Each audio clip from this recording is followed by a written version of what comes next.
Colonel Sophia ఖురేషీపై అనుచిత వ్యాఖ్యల కేసులో మధ్యప్రదేశ్ మంత్రి విజయ్ షా చుట్టూ ఉచ్చు బిగుస్తోంది.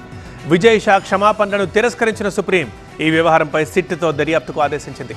ఈ నెల 28లోగా నివేదిక ఇవ్వాలంటూ సిట్కి డెడ్లైన్ కూడా విధించింది. ఆపరేషన్ సింధూర్లో కీలక పాత్ర పోషించిన కల్నల్ సోఫియా ఖురేషీపై మధ్యప్రదేశ్ మంత్రి కున్వర్ విజయ్ షా వ్యాఖ్యలపై సుప్రీంకోర్టు మరోసారి ఆగ్రహం వ్యక్తం చేసింది. తాను చేసిన వ్యాఖ్యలకు మంత్రి ఫలితం అనుభవించాల్సిందేనని సుప్రీంకోర్టు ఘాటు వ్యాఖ్యలు చేసింది. విజయ్ షా క్షమాపణలను తిరస్కరిస్తున్నట్టు సుప్రీంకోర్టు స్పష్టం చేసింది. విజయ్ షా వ్యాఖ్యలపై విచారణ జరిపేందుకు సుప్రీంకోర్టు సెట్ను ఏర్పాటు చేసింది. 3 ఐపీఎస్లతో సెట్ను ఏర్పాటు చేశారు. సెట్లో మహిళా ఐపీఎస్ కూడా ఉంటారు.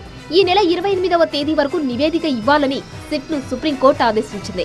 కల్నల్ సోఫియా ఖురేషీని ఉగ్రవాదుల సోదరి అంటూ అనుచిత వ్యాఖ్యలు చేశారు విజయ్ షా. క్షమాపణలు ఎక్కడ చెప్పారు, ఎలా చెప్పారు, సారీ చెబుతున్నప్పుడు అందులో కొంత అర్థం ఉండాలని విజయ్ షాకు సుప్రీంకోర్టు చివాట్లు పెట్టింది. కొన్నిసార్లు న్యాయ విచారణను తప్పించుకునేందుకు కొందరు మర్యాదపూర్వకంగా మాట్లాడినట్టు నటిస్తారు, మరికొన్నిసార్లు ముసలి కన్నీరు కారుస్తారని ఘాటుగా వ్యాఖ్యలు చేసింది.